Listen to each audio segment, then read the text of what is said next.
So, let me take roll first. Amo.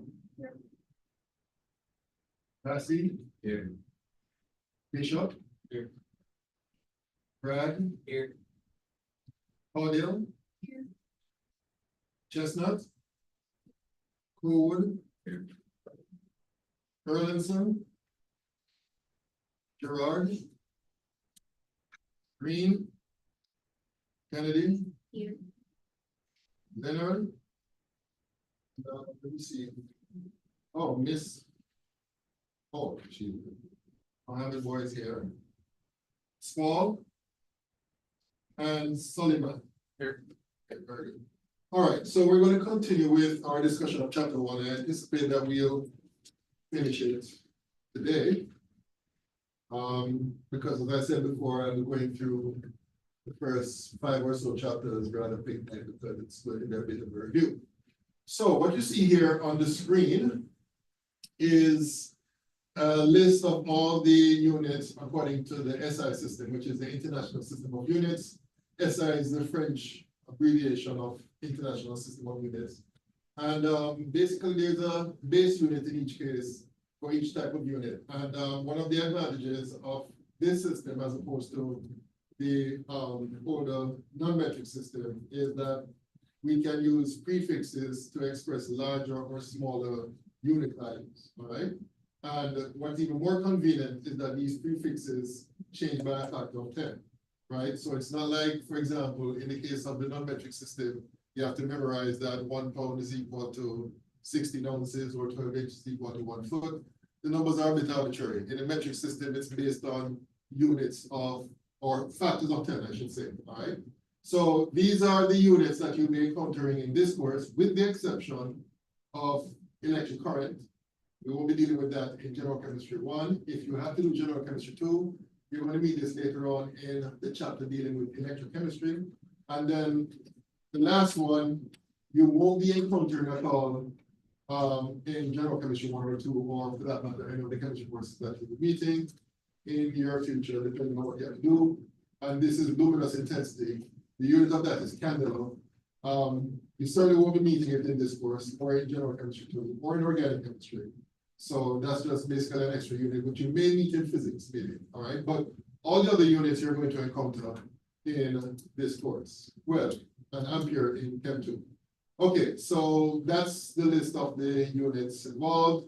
And as I said before, there are prefixes involved, which basically change from one to the other in our by a factor of 10.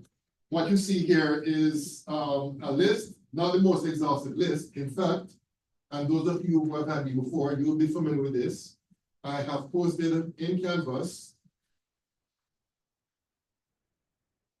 Let me show you where in the table.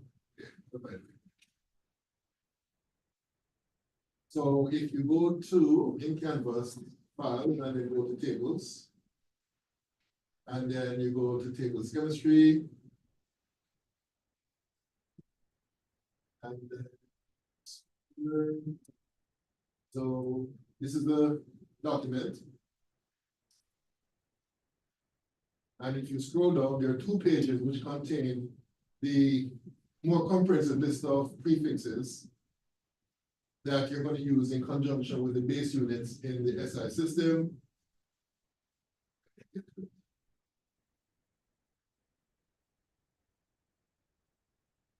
Okay, this is it right here. Let me turn it right side up.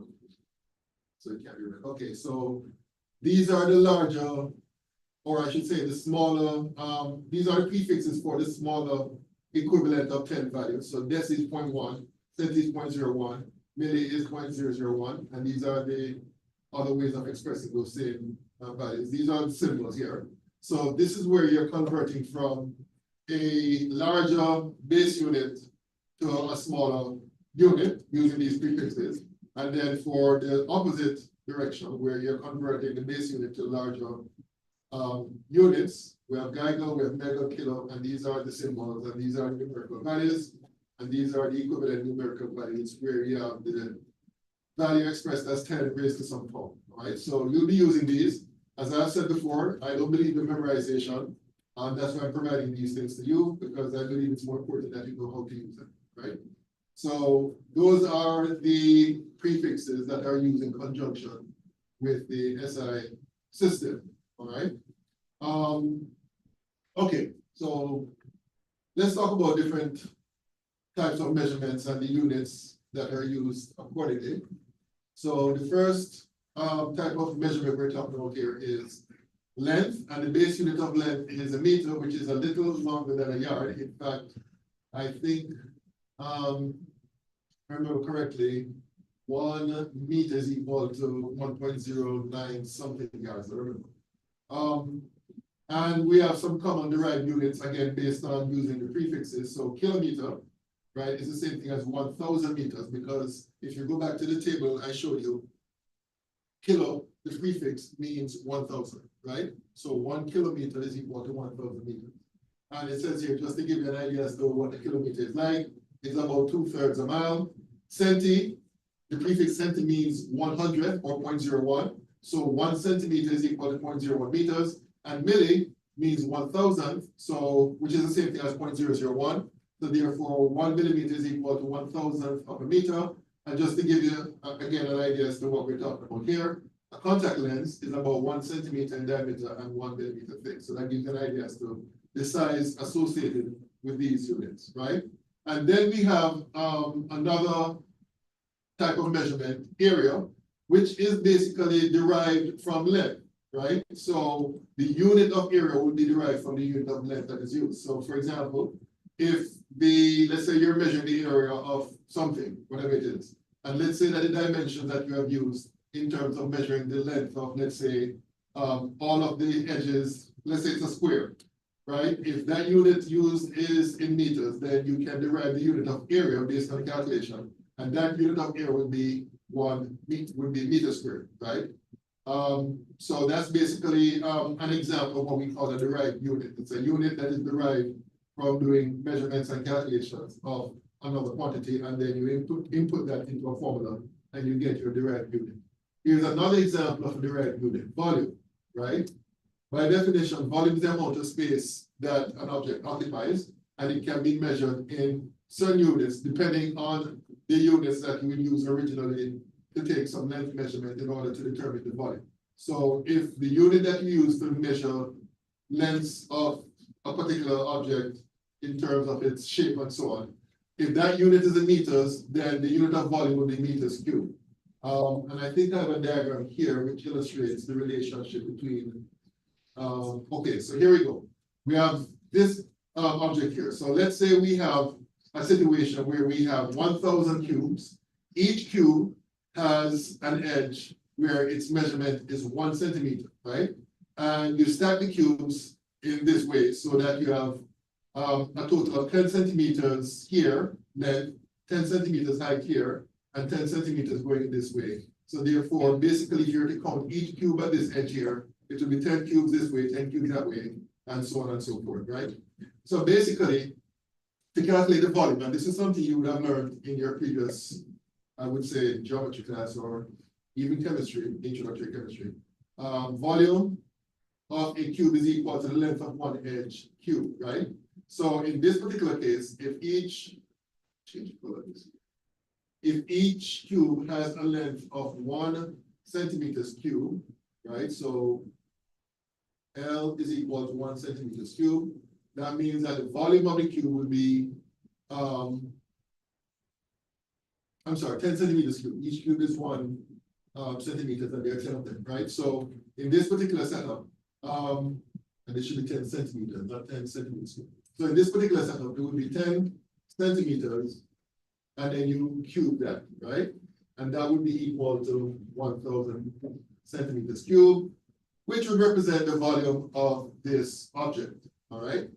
Now, let me just say that, again, going back to the table I showed you, you would recognize that 10 centimeters is also equal to 1 decimeter, right? So this 10 centimeter here can be replaced by 1 decimeter, and that is all cubed. So that will be equal to 1 decimeters cubed, right? So therefore, we can conclude, based on just what I've done here, that 1,000 centimeters cubed would be equal to 1 decimeters cubed, all right? So that's a relationship between centimeters and decimeters here, which translates into, when it comes to calculation of volumes, 1,000 centimeters cubed is equal to 1 decimeters cubed. Now, there is another unit of volume that is not, strictly speaking, SI, but is still often used as if it's a metric unit, and that's liter unit, right? And basically, a liter would be equal to 1 decimeters cubed. So 1 liter is equal to 1 decimeters cubed, right? So if we know that 1,000 centimeters cubed is equal to 1 decimeters cubed, right? Which is equal to 1 liter, then basically we can say that 1,000 milliliters is equal to 1 liter, right? Because milli, if you remember, is a prefix which represents 1,000 or 10 to the minus 3. So therefore, 1,000 milliliters would be equal to 1 liters, which would be equal to 1 decimeters cubed, which would be equal to 1,000 cm cubed. So basically, what we're saying here is that the centimeter cube unit is the same thing as the milliliter unit, and the liter unit is the same thing as the decimeter cube unit, right? So that's basically the relationship between all those different units, right? And just to give an idea as to what we mean by 1 milliliter, according to this line down here, there are about 5 milliliters in 1 teaspoon, right? So if you have a teaspoon of water in a, if you have water in a teaspoon completely filled, then that's about 5 mils, all right? Okay, so that's volume. Let's talk about mass, right? And let's start off with the definition of mass. The definition of mass is the amount of matter or quantity of matter in an object, not to be confused with weight, even though in everyday language people tend to use mass and weight, excuse me, as if they mean the same thing, right? As stated here, mass is the quantity of matter in an object, weight is the force of gravity on an object, right? And the reason why people tend to use those two terms as if they mean the same thing is that they're directly related to each other, right? The mass is directly proportional to the weight, right? The greater the mass, the greater the weight. Things are different, however, if you were to take an object from here on Earth and take it, let's say, to the moon, the mass would still be the same, but the weight would be different because the gravitational force on the object on the moon is less compared to Earth, right? So that's basically the difference between mass and weight, right? The base unit of mass in the SI system is the kilogram unit, and we know what kilo means already. Kilo means 1,000. So therefore, 1,000 grams is equal to 1 kilogram, all right? And just to give you a picture as to what 1 kilogram feels like, a 1 liter bottle of soft drink weighs about approximately 1 kilogram. And of course, you can use the prefixes to represent smaller or larger values of, or units when it comes to mass. So milli, of course, as we said before, is equal to 1,000 or 0.001 or 10 to the minus 3. So therefore, 1 milligram is equal to 0.001 grams, all right? Another unit that you'll be dealing with is second. That's the SI base unit of time. And again, you can use the prefixes along with the second unit to express larger or smaller units. The more common ones that you'll see are milliseconds, microseconds, and nanoseconds. I can't think of any situation where kilosecond is used, but not that it's not possible, but it's not frequently used as far as I know, all right? However, in science, we also use the same traditional non-metric units in certain situations like minutes, hours, days, and years, and I'm quite sure we're all familiar with the relationship between these different units, all right? Okay, so that's mass and time. Now we get to the interesting units that is used to measure temperature, right? Now, let's define what temperature is. Temperature is that property that tells us the direction that heat will flow. And later on in chapter, if I remember correctly, 5, we'll be dealing with temperature a whole lot because that's a chapter that deals with thermochemistry, and temperature is a very important measurement when it comes to dealing with that topic, right? So there are 3 units of temperature that is used very often. The one, according to the SI system, is the Kelvin unit, which is symbolized by the letter K, right? And then we have also the Celsius unit, which is not a metric unit per se, or SI unit per se, but we still use it in science, all right? Now the Celsius scale is basically determined based on the properties of water. What was decided back in the day was that the temperature at which water freezes is defined as 0 degrees Celsius. The temperature at which water boils is defined as 100 degrees Celsius, and therefore that's basically how the scale is determined, right? And there is a relationship, before I get to that, then there's a Fahrenheit scale, right? And for some reason, the United States is the only country that uses the Fahrenheit scale when it comes to weather reports. If you go to other countries, they tend to report their weather, the temperatures in weather reports in degrees Celsius, right? So the Fahrenheit scale, according to the definition here, the freezing point of water according to the Fahrenheit scale is 32 degrees Fahrenheit, and the freezing point, the boiling point of water according to the scale is 212 degrees Fahrenheit, right? And let me just say here, going back to the Kelvin scale, right? You'll notice that there's a small symbol here for Celsius and for Fahrenheit, a small O here as a superscript. You don't have that for Kelvin, right? There's no such thing as degree Kelvin, right? Even though I've actually seen this in textbooks, but strictly speaking, there's no such thing, right? You have degrees Celsius, you have degrees Fahrenheit, but you don't have degrees Kelvin. So I just thought I should point that out to you. Okay, so what's the relationship between these three units? All right, so basically, there's a relationship established between the Fahrenheit scale and the Celsius scale, which is given by this equation right here, right? The temperature in Fahrenheit is equal to 9 degrees Fahrenheit divided by 5 degrees Celsius times the temperature in Celsius plus 32 degrees Fahrenheit, right? So if you want to convert from Celsius to Fahrenheit, this is the equation that you would use. And if you want to do a quick calculation, like in your head, what you could do is recognize that 9 over 5 here is the same thing as 1.8, which is approximately 2. So basically what to do, or what I would do if I want to do a quick calculation converting Celsius to Fahrenheit, is multiply the temperature in Celsius by 2 and then add 32, and that will give you the approximate value in Fahrenheit. That's just a quick way of doing it. So that's the relationship between the Fahrenheit scale and the Celsius scale. Of course, if you want to determine the temperature in Celsius based on the temperature in Fahrenheit, then you do some algebraic rearrangement of the equation, and this would be the result, right? So you use the top one if you want to convert from Celsius to Fahrenheit. You use the bottom equation if you want to convert from Fahrenheit to Celsius. And what you see to the right are two thermometers with the temperature scales different. This is the Celsius, this is the Fahrenheit, and it gives you basically the equivalence, like for example, a freezing point in Celsius, that's 0 degrees Celsius, freezing point of water that is. In the case of the Fahrenheit scale, that's 32 degrees Fahrenheit. And you can see that from this equation, if this is 0 degrees Celsius, then this becomes 0, which means that temperature in Fahrenheit is 32. And then up here, boiling point of water, 100 degrees Celsius is equal to 212 degrees Fahrenheit. Again, if you plug the numbers into this equation, you're going to see that if you plug 100 degrees here, that works out to be equal to 212, right? And this is just basically room temperature, which is about 20 degrees, give or take, which is equal to about 70, maybe about 76 degrees Fahrenheit, all right?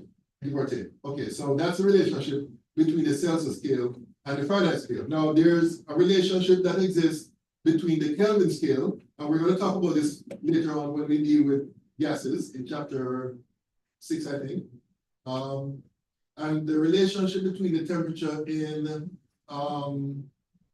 Kelvin and the temperature in Celsius is temperature in Kelvin is equal to the temperature in Celsius, and I should put here 1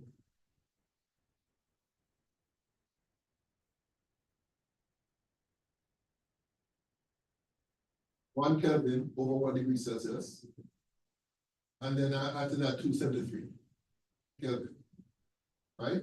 So this is basically what you use to convert from the Celsius to Kelvin. Basically, it's tantamount to adding 273 to the value in Celsius, and that gives you the value in Kelvin. And the rationale behind that relationship will be explained when we get to that chapter dealing with gases, all right? When we get to talking about the kinetic molecular theory and all that good stuff. Okay. Any questions so far? Any questions? Any questions? Questions? Okay, so here is an example, a simple example. It says at home, you like to keep the thermostat at 72 degrees Fahrenheit. So you're traveling to Canada where you find that the room thermostat is calibrated in degrees Celsius. So to what Celsius temperature will you need to set the thermostat to get the same temperature you enjoy at home? So remember, the equation for converting from Celsius to Fahrenheit is temperature in Fahrenheit is equal to 9 degrees Fahrenheit over 5 degrees Celsius times the temperature in Celsius plus 32, right? So to find the temperature in Celsius, that would be equal to the temperature in Fahrenheit minus, this should be, by the way, degrees Fahrenheit, minus 32 degrees Fahrenheit divided by 9 degrees Fahrenheit divided by 5 degrees Celsius. And then all we have to do here is put the number 32 where the temperature in Fahrenheit is, minus 32 degrees Fahrenheit divided by 9 degrees Fahrenheit over 5 degrees Celsius. Oh, this should be Fahrenheit here. Fahrenheit. So basically, the Fahrenheit units will cancel out. So whatever you get as a result would be in the required units of degrees Celsius. So here we do the number crunching. So that would be 72 minus 32. Okay, so according to my calculations, and please correct me if I'm wrong, but the answer I got rounded out to 268 to the 54 degrees Celsius. Let me do this again just to make sure. 72.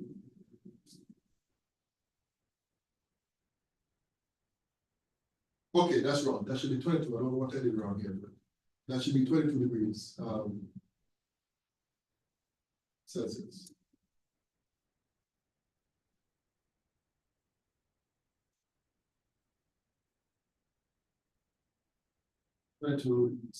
All right, so that's basically all that's done. Okay, any questions about this example? Any questions? Questions? Okay, moving along. Let's talk about these two terms. By the way, if I remember correctly, we started assignment number 1, right? Did we? Yeah. Okay, let me just check something here. If there are any other questions we can do before I move on to other things. In assignment number 1, so if I remember correctly, I told you guys to, did I tell you guys to do number 1? Okay, so if you have any questions about that, feel free to ask now, but let me just see here. Okay, let's see number 2.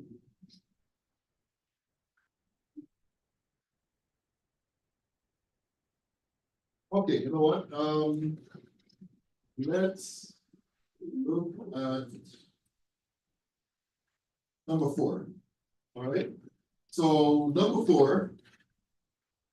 Hold on. Here.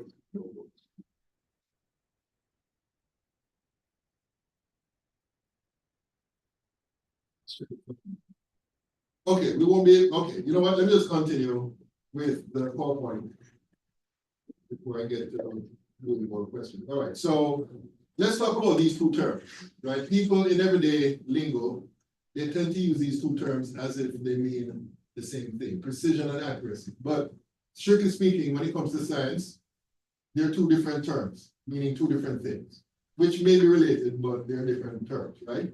So let's imagine, let's say I gave you a task, right? I gave you a meter rule, and I gave each of you the task of measuring the length of something. Let's say the length of your table that you're sitting in front of, right? So each person independently takes a measurement of the length of the table, and we record each person's measurement, right?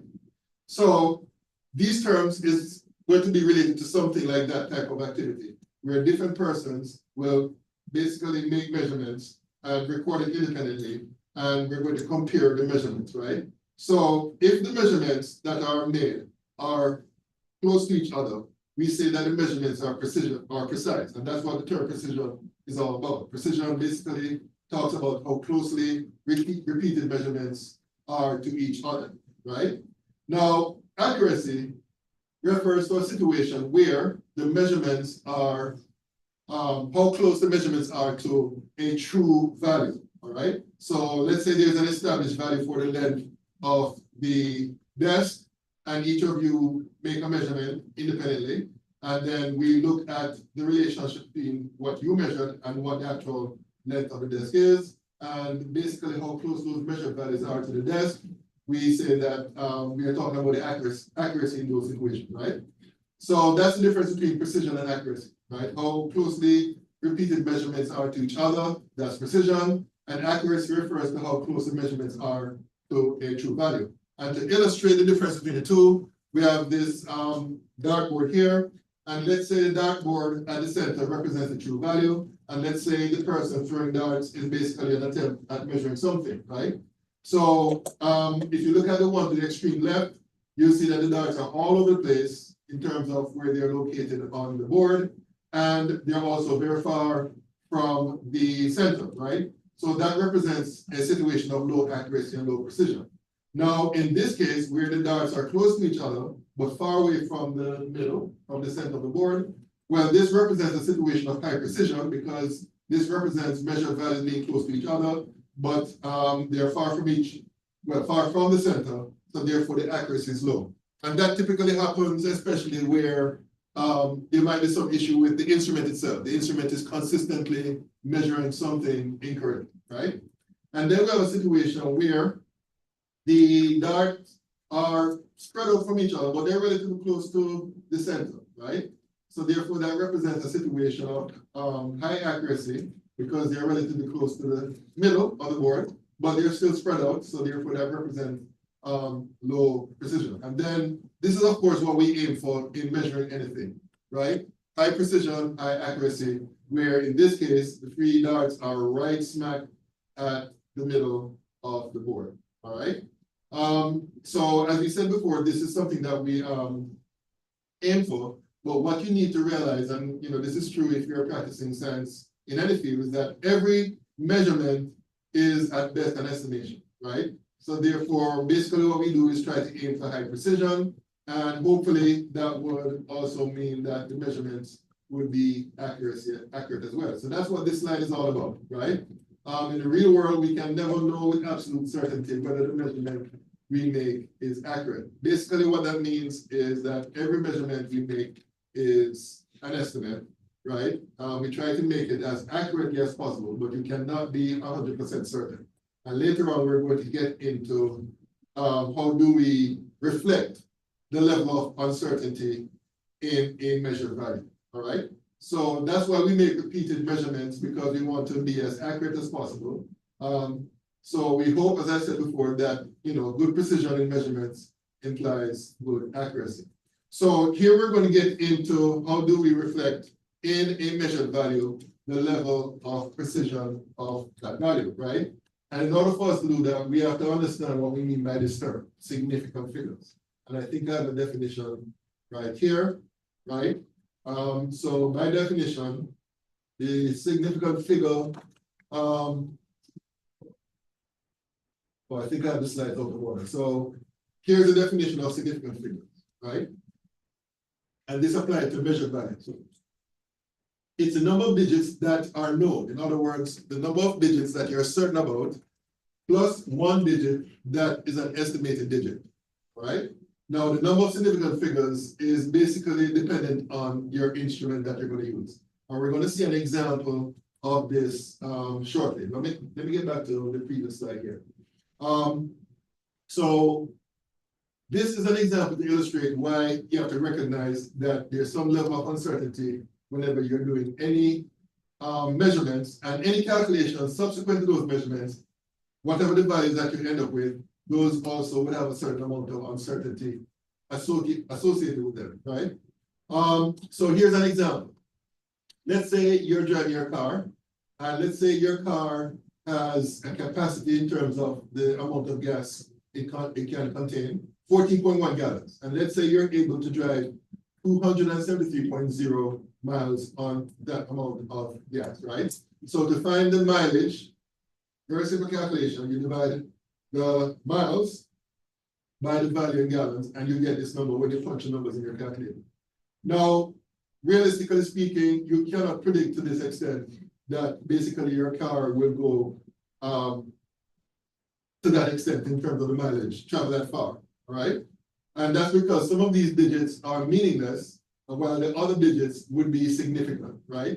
So that's just one simple example, and you can apply this to pretty much any examples where measurements are involved, right? Not all the digits resulting from a simple calculation like this will be significant, and therefore you have to determine the number of significant digits in order to reflect correctly the level of precision involved in your calculation. So what we're going to get into right now are the rules for determining the number of significant digits. Now, in this simple example, let's say this is a measurement representing something.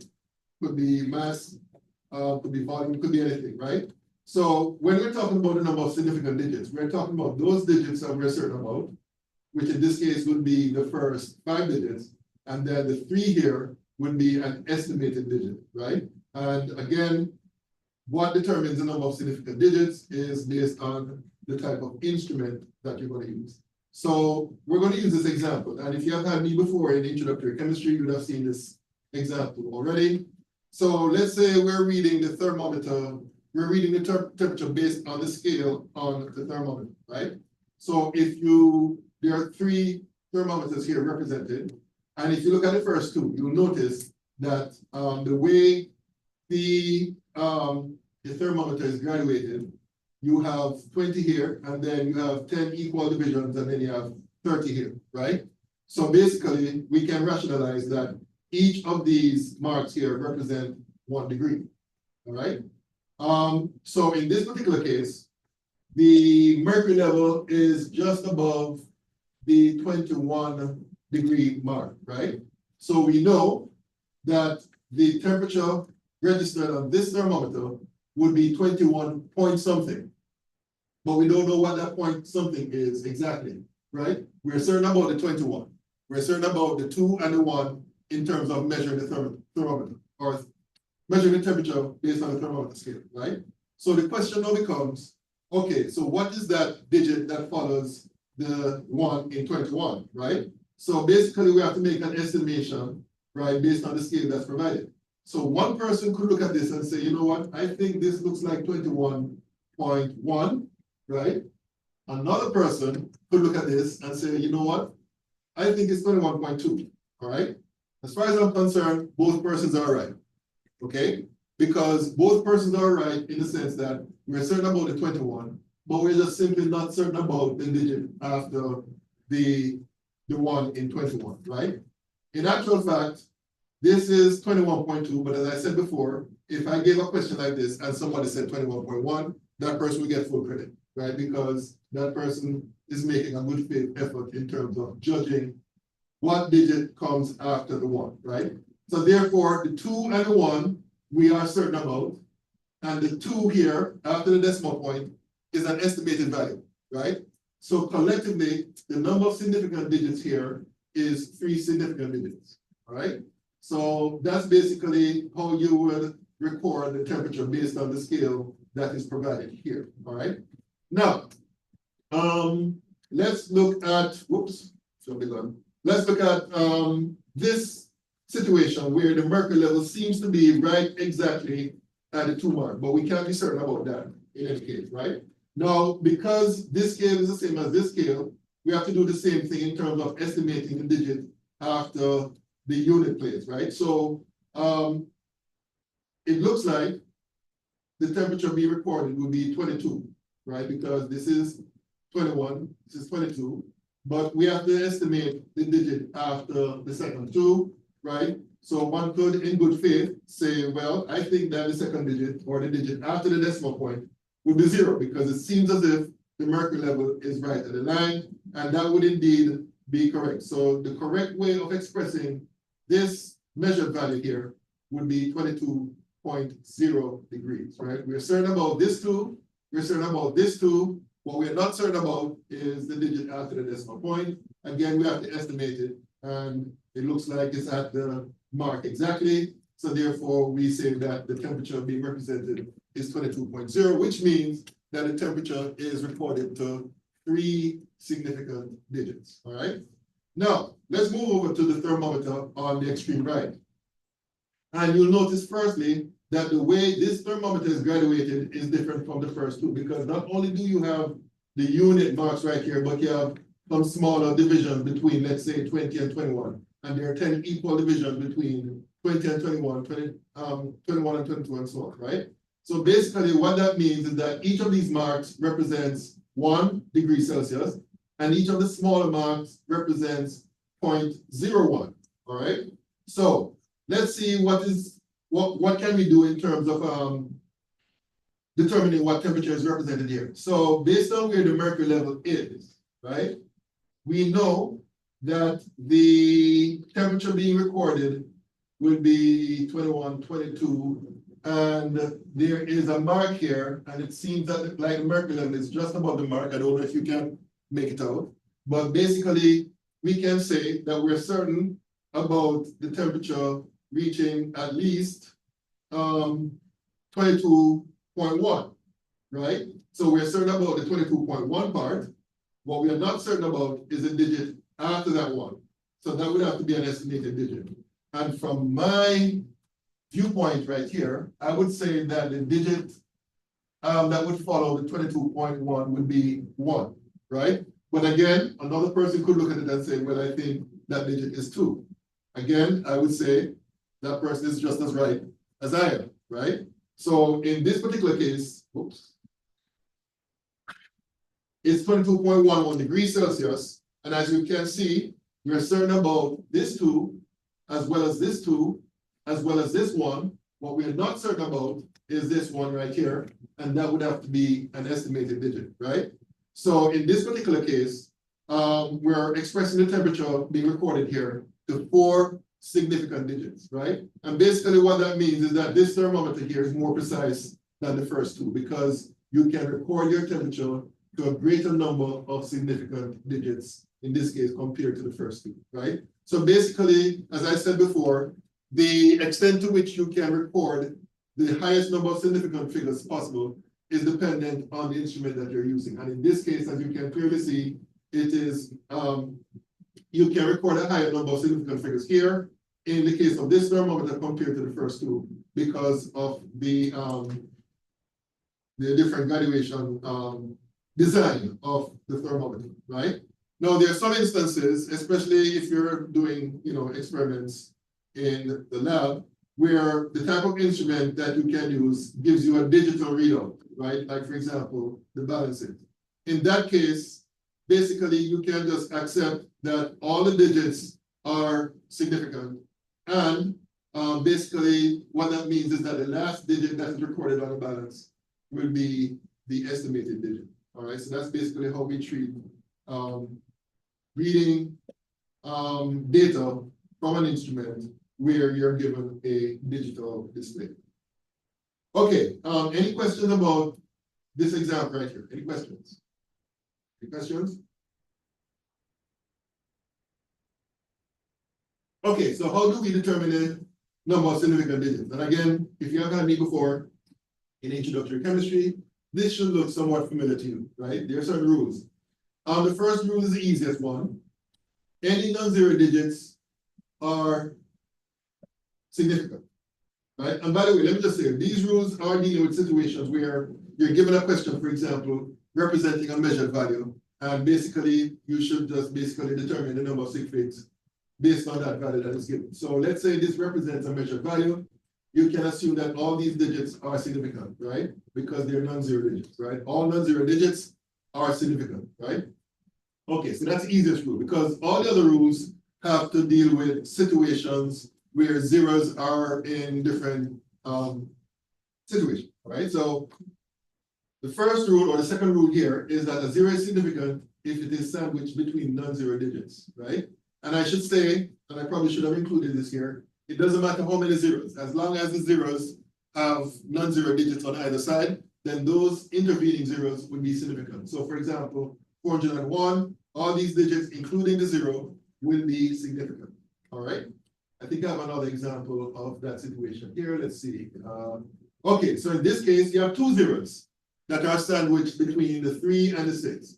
So therefore, those zeros are significant. So therefore, the total number of significant digits will be 5 in this particular case. All right. What next? Oh, another example, 9.03. Again, the zero that is sandwiched between the 9 and the 3 on either side, that zero is significant. All right. So basically, if you have sandwiched zeros where you have integers, non-zero integers on either side, then those zeros are significant. Okay, now this rule has to do with a situation where you have a zero or zeros at the end. I probably should correct that too. That should be zeros, a zero or zeros at the end of a number that includes a decimal point. So what we're saying here is that if you have zeros at the end of a number and there's a decimal point anywhere in that number, then those zeros at the end of the number will be significant. So here's an example, right? Where you have 3 zeros at the end of a number, and as a result, those zeros, and because of the decimal point, I should add, very important. So because of those two things, those zeros are significant, and therefore the total number of significant digits here would be 5. And I think I have another example here. So in this case, you have 1 0 here, you have a decimal point, so therefore that zero is significant. So therefore, again, the total number of significant digits represented here will be 5. Okay. Okay, so basically that's it as far as zeros at the end of a number where there's a decimal point. In that situation, those zeros at the end will have significance and therefore should be counted among the significant digits. Okay, here's another situation.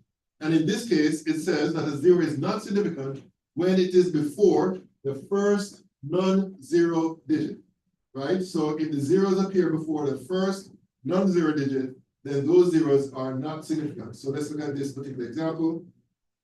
In this example, you have 3 zeros before the 6, so therefore those zeros are not significant, right?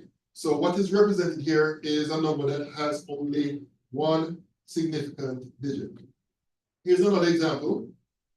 In this case here, we have 2 types of zeros, right? You should recognize, excuse me, that this zero here is significant because, as we said before, it is sandwiched between non-zero digits, so therefore this zero is significant, but this zero appearing before the first non-zero digit will be not significant, and therefore the total number of significant digits here would be 3. Okay, here's another rule.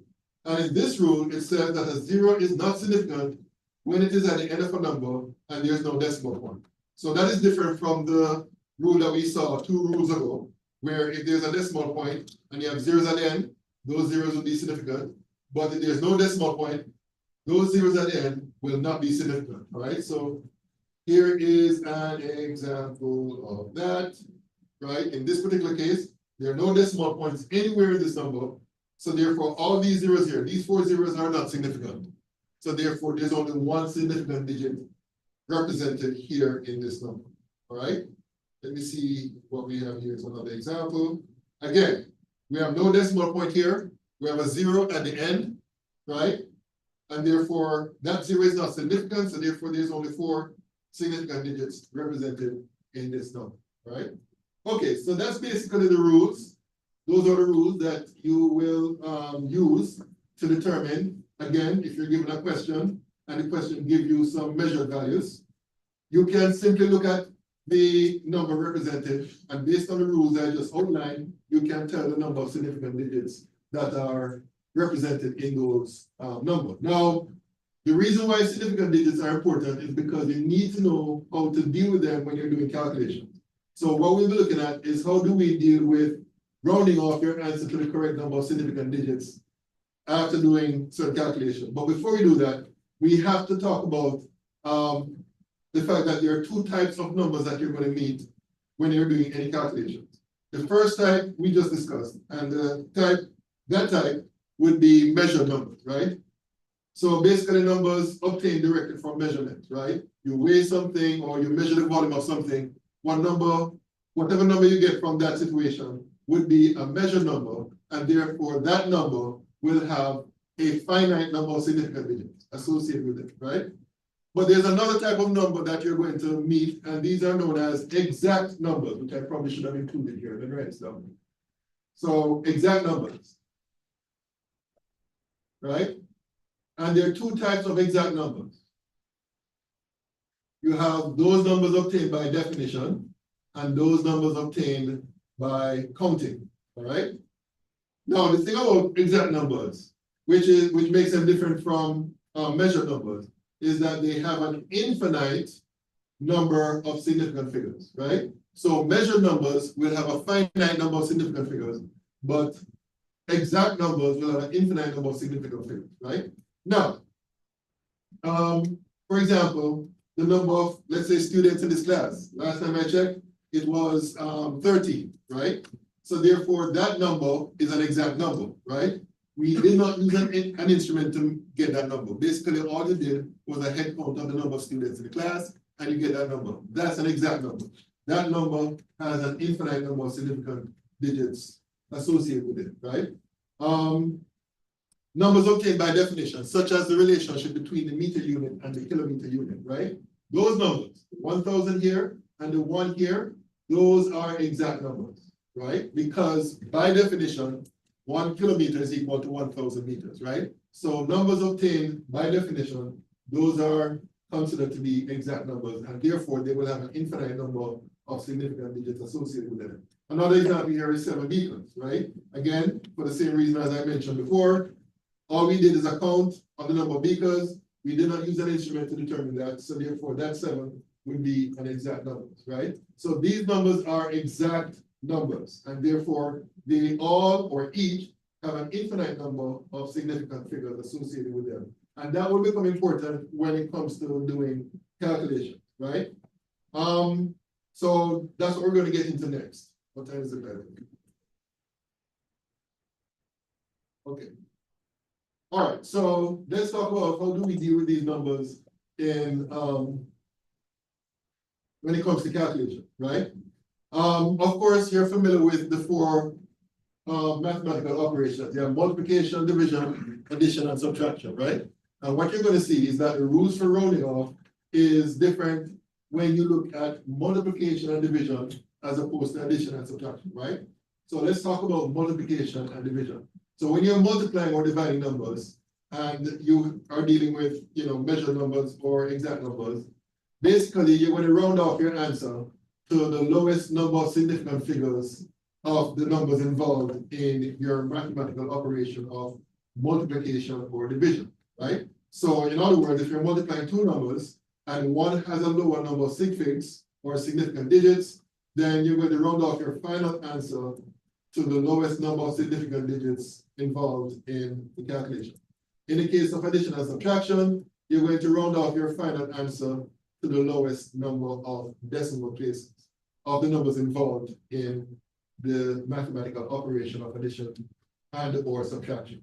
And we have a couple of examples of this to demonstrate what we're talking about here. So let's look at this first example. It says that for a lab experiment, a teacher wants to divide all of a 453.6 gram sample of sulfur equally among 21 members of her class. How many grams of sulfur should each student receive? Very simple calculation. I'm quite sure we know how to deal with this. All we need to do is take the 453.6 grams and divide it by grams and divide it by 21 students, right?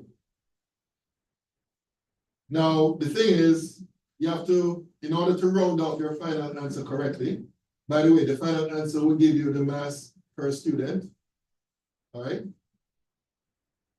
So in order to do this calculation correctly and round off your answer correctly, you have to take into consideration what type of numbers are these. Now, this is mass, right? So this is obviously a measured number, right? So basically, we can tell from the numbers here that this has 4 significant figures. right? But this number here is not a measured number, it's an exact number, it's a number of students. So this has an infinite number of significant figures, right? So we have a number here at top, which has 4 sig figs, and we have a number down here which has an infinite number of sig figs. So to round off your answer to the correct number of sig figs, you look at this right here. You round off your answer to 4 sig figs.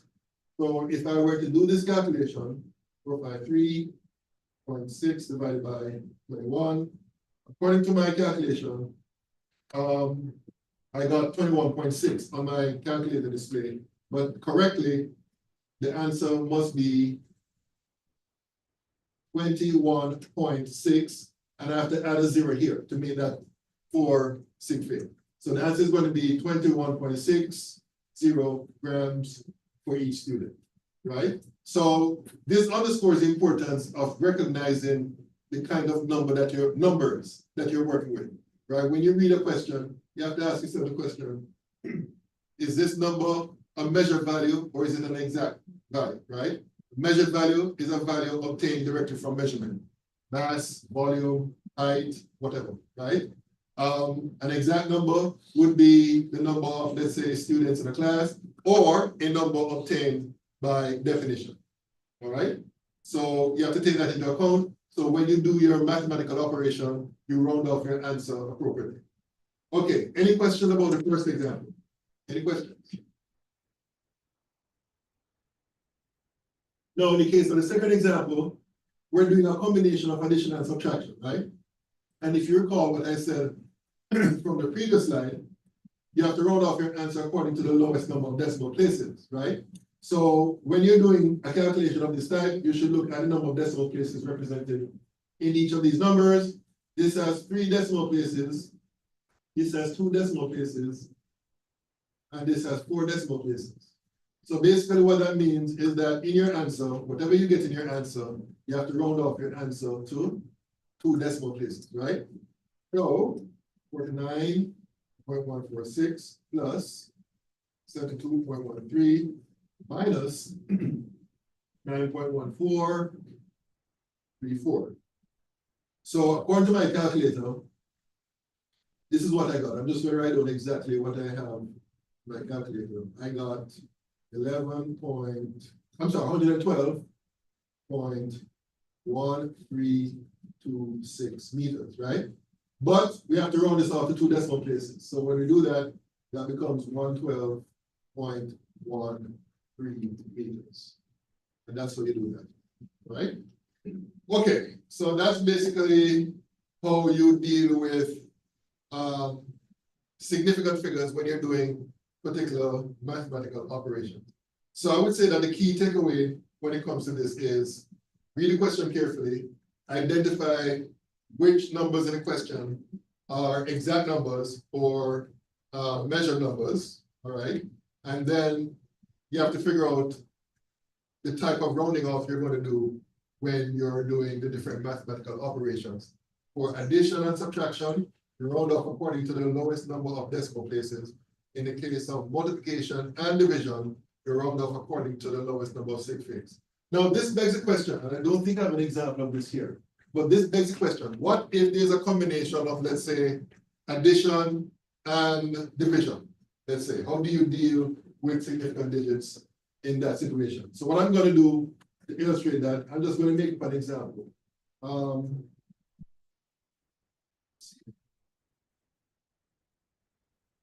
Let me see, will this work? Nope. All right. Let me introduce some slides so I can write that. So I'm just going to make up some numbers here to illustrate how to deal with situations where the rules for the different operations are different. So let's say you're given 21, I hate red.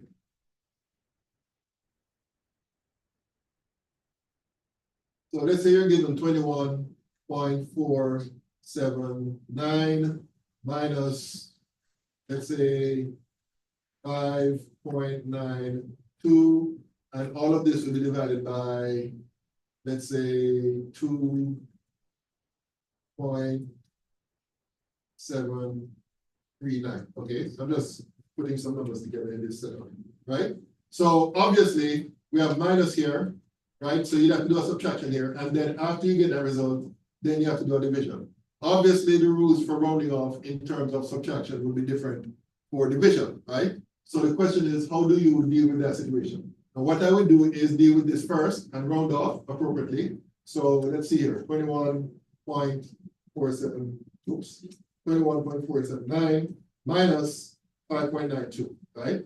And according to my calculator display, the top part gives you 15.559, right? Divided by 2.739. However, because we have 2 decimal places here, and we have 3 decimal places here, I need to round this off to 2 decimal places. So I'm going to write here 15.56 divided by 2.739, right? So that's basically what you'd have to do. You'd have to round off this to the lowest number of decimal places of the numbers involved in getting this part of the answer. And now we do the division. And when it comes to dividing, we round off to the lowest number of sig figs. And it just so happens that we have 4 sig figs above here, and we have 4 sig figs below here. Right? So what does that mean? That means that whatever you get here, you'd have to round off to 4 sig figs, right? So let's do that. 15.56 divided by 2.79. And when I round this off to 4 sig figs, the answer I got is 0.3651. And that's basically how you deal with that situation, where you have different mathematical operations and the rules are different, all right, in terms of rounding off. Okay, yes, ma'am. I mean, I was about to say yes, ma'am. Yes, sir. You have to add a zero to the end. I'm sorry? You have to add a zero to the end of it. Or no? Add a 0 to which one? Answer. You mean this one? Yeah. No, because Oh, yeah. you have 4 sig figs here, 4 sig, so that's already 4 sig figs. Now, I think I know what you're getting at. If, let's say, which is not the case here, but let's say you need to round this off to 5 sig figs. And let's say you got this exactly, then you add 0 here to make that 5 sig figs, all right? I wish I could create an example where that is so, but I'm not good at making up examples on the fly, so I won't even try. Okay, okay, so that's that. So let's go to the assignment. I think there are a couple of questions we can look at. Mr. Madison, Yes, sir. you have any more of those packets? I was lying here on. No, I'm sorry. But it's online, I can call so you can download it, all right? I got an issue. I think I grabbed. Yeah, you can get it to them. Let me see. Okay, so we now should be able to do question number 3, all right? So question number 3 says, perform the following mathematical operation and express each result to the correct number of sig figs. And very important, it says assume that the numbers in bold type are exact. Which time will we? Okay, 50 minutes. So let's look at the first one. Now, I don't see it. I don't see it in bold type when we do the first one. Oh, the first one. Yeah, there's no bold. Is this bold? There's nothing highlighted. Bold. Yeah, I don't see any bold. Okay, so let's work with this. So, based on what we have just discovered, how would you tackle this particular problem?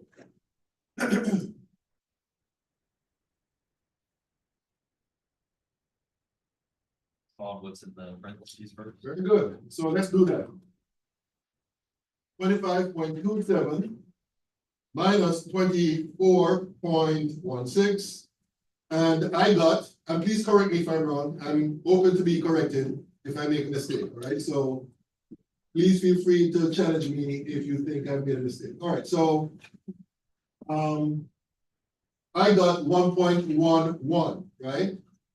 And we don't need to do anything extra here because this is 2 decimal places, this is 2 decimal places, and that answer is 2 decimal places. So basically, we can leave that as it is, but we're still going to multiply by 4.184, times 100.62, all right?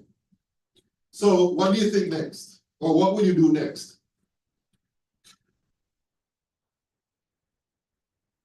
We multiply, right? But what do we need to do at the end? Well, round off the 3 sig figs. Why? Because the 1.11 here has the lowest number of sig figs, which is 3. This has 5, and this has 4, right? So whatever you get here, you have to round off the 3 sig figs. So let's do that. 1.11 times 100.62 times 4.184. So according to my calculation here, rounded off to 3 sig figs, the answer becomes 467.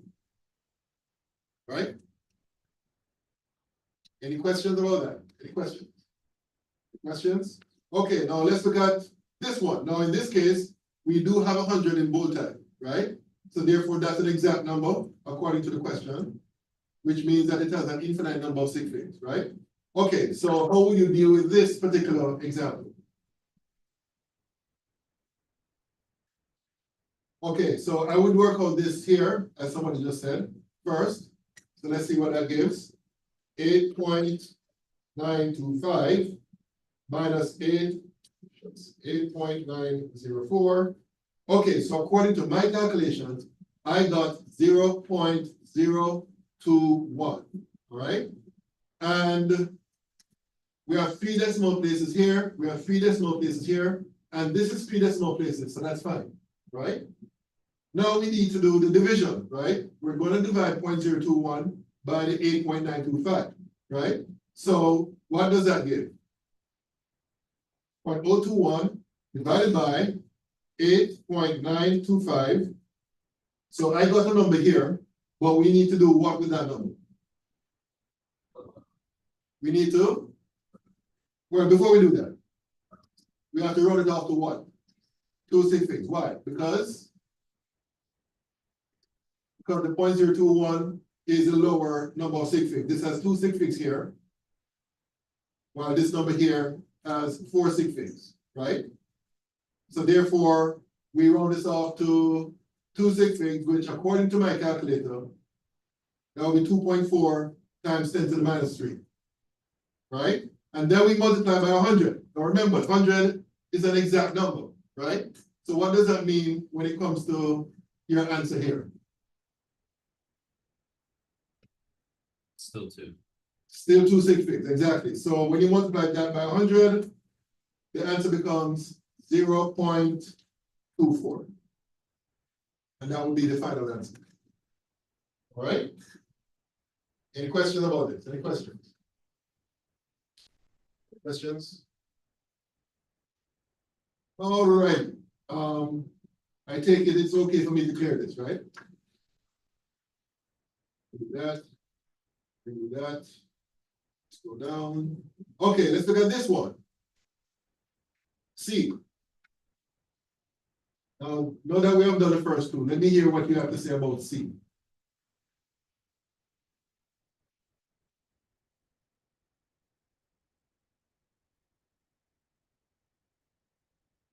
Okay, so let's do that.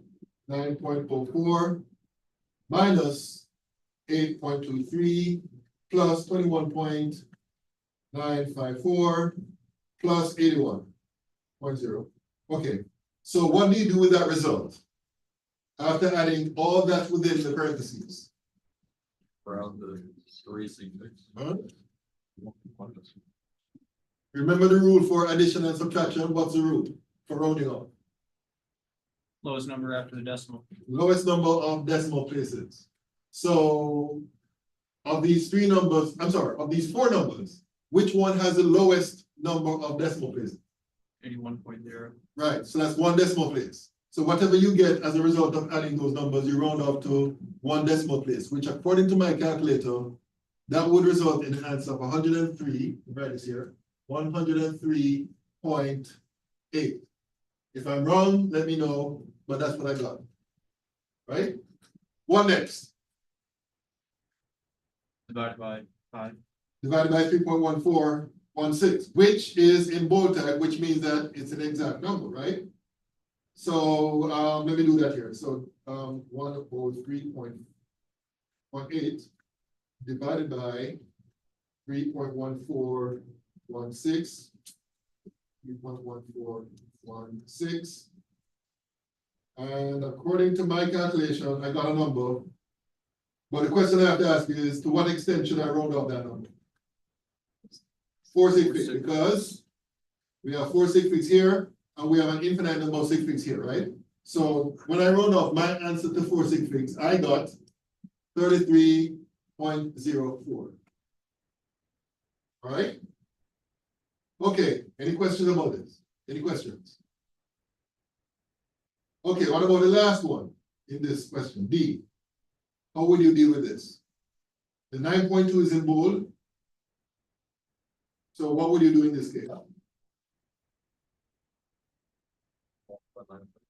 Okay, so 9.2 times 100.65.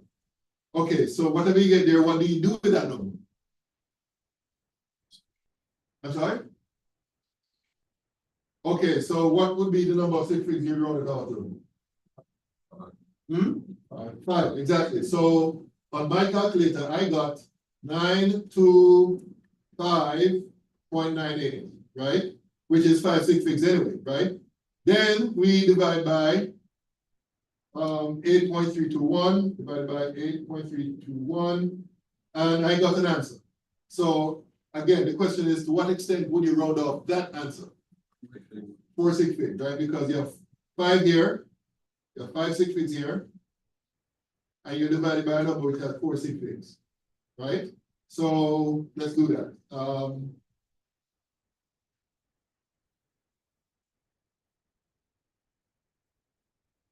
925.98 divided by 8.321. So when I did that, the answer I got rounded to 4 sig figs would be 111.3. And that's what I got. All right. Any questions about this? Any questions? Any questions? Any questions? No questions? Okay, I was hoping to finish this chapter today, but I guess I won't be able to. Let me. Is it okay for me to clear this? Yeah. All right, let me do that. Do that. Let me go to the PowerPoint and see. Okay. Let's talk about conversion factors. So what you'll find is that there are certain relationships within the metric system as well as within the non-metric system, and also relationships between values between the metric system and non-metric system, right? So some examples are given here. Again, I've given a more comprehensive list in Canvas in that table, the same table I showed you. I'm going to show you where things are as far as that's concerned. So if you go to this table here, and let me turn this around again. Okay, so there's this page right here, right?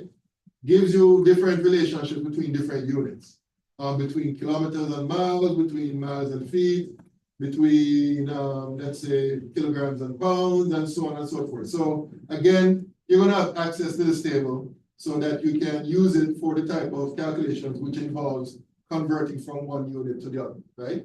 So the table that is in the PowerPoint is not the most comprehensive. So you'll have the other one to use. So just to highlight one example of a relationship between a metric unit and a non-metric unit, the relationship between the centimeter unit and the inch unit is given right here. 2.54 centimeters is equal to 1 inch. And this, by the way, is by definition, right? So this is a defined relationship, okay? Now, let me just say that there are other relationships between metric units and non-metric units that are not defined. This is the only one that is by definition between a metric unit and a non-metric unit, right? When it comes to relationships between units within the metric system, those are all defined, right? So for example, going from meters to centimeters, or going from kilograms to grams, the numbers involved are all exact numbers, all right? The same is true for non-metric systems. So for example, going from, let's say, feet to inches, right? That's by definition, right? 12 inches equal to 1 foot. So the 12 and 1 in that particular relationship will be exact. But all other relationships between metric and non-metric are not exact, with the exception of this relationship right here, all right? Okay, so that's the relationship between the inch unit and the centimeter unit. Now, there are two ways of expressing this in the form of what we call conversion factors, right? We can express it this way or this way, right? Where we have the 2.54 centimeters as the numerator and the 1 inch as the denominator, or the other way around, right? And which one we use is dependent on the type of calculation that you're trying to achieve. You will use this one if you're trying to convert from inches to centimeters. You would use this one if you're trying to convert from centimeters to inches, all right? And the way I know that, and I'm quite sure the way you know that, is that the conversion factor that you're going to use is the one which cancels out the unit that we do not need and leaves the unit that we're working towards. And I think I have an example of that right here. Okay. So let's say you're asked to convert 1.25 foot to millimeters. I think I have enough space here to do it, right? So basically, you're given 1.2, you're given 1.25 foot, and you're trying to, or feet, and you're trying to convert that to millimeters, right? So what you could do is try to figure out how to get from feet to millimeters. Now, the tables I have provided for you does not give a direct relationship between the foot unit and the millimeter unit. However, we do know that there are 12 inches in 1 foot, right? We also know, based on what we just saw in the previous slide, that 1 inch is equal to 2.54 centimeters. And we also know that 1 centimeter would be equal to 10 millimeters, right? And that's based on the metric system. So basically the setup for this would be 1.25 feet. Well, let me just do a flow chart kind of thing here. So what I would do is I would go from the foot unit to the inches unit, and then from the inches unit to the centimeters unit, and then from the centimeters unit to the millimeters unit. So what this indicates is that you're going to need a series of 3 conversion factors. So the first conversion factor I would use is, I would put the foot unit down here and the inch unit above, right? And I'll put the numbers here, as I said before, 12 inches is equal to 1 foot. And then the next conversion factor is going from inches to centimeter. That's where this relationship comes in. So I'm going to put 1 inch here and 2.54 centimeters here. And then the final conversion factor is where you convert the centimeters to millimeters. And the way I would set this up here is that I would put 1 centimeter down here as a denominator and 10 millimeters above as a numerator. So this is the setup because you want to get rid of these units so that the only unit remaining will be the millimeter unit, right? So of course, now is where we do the number crunching. 1.25 times 12 times 2.54 times 10. And according to my calculation, the answer is 381, which we have to convert, not convert, but round off to the correct number of sig figs. And because these conversion factors are all involving exact numbers, what that means is that your final answer will be rounded out to 3 sig figs. So the answer becomes 381 millimeters as your final answer, right? And that's how you do that, okay? Any questions about this? Any questions? Okay, so that's where we have to stop because it's now 10:44. And then we'll just continue from here. Let me see who came in late. If anybody. Chestnut? I think she's on Zoom. Not? I think you're on Zoom. Oh, Yeah, Chestnut is here? Chestnut. Oh, okay, thank you. Chestnut is here. He's made that visible here. Erlandson. Okay. Gerard. Green. Okay, Green. Okay, that's it. All right, so I'll see you guys, on Thursday.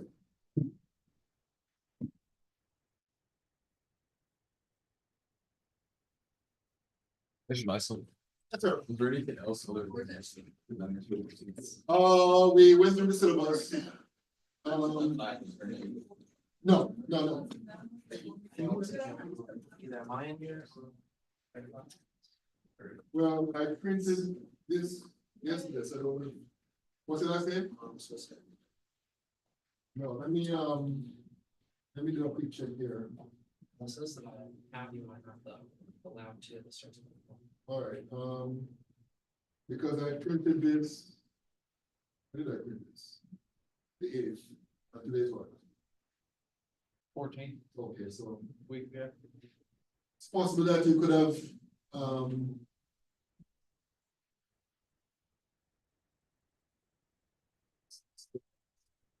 people. Is there anything we need to do on that one? No, I'm going to provide a syllabus and, we won't be doing an experiment. I'll just basically talk about the syllabus and not safety and all that. Alright. Yes, sir. Oh, okay, so you're in my, yeah. Yeah, no problem. Yes, ma'am. I don't have any more copies, but it's also available online, yeah. Mhm. Yes, ma'am.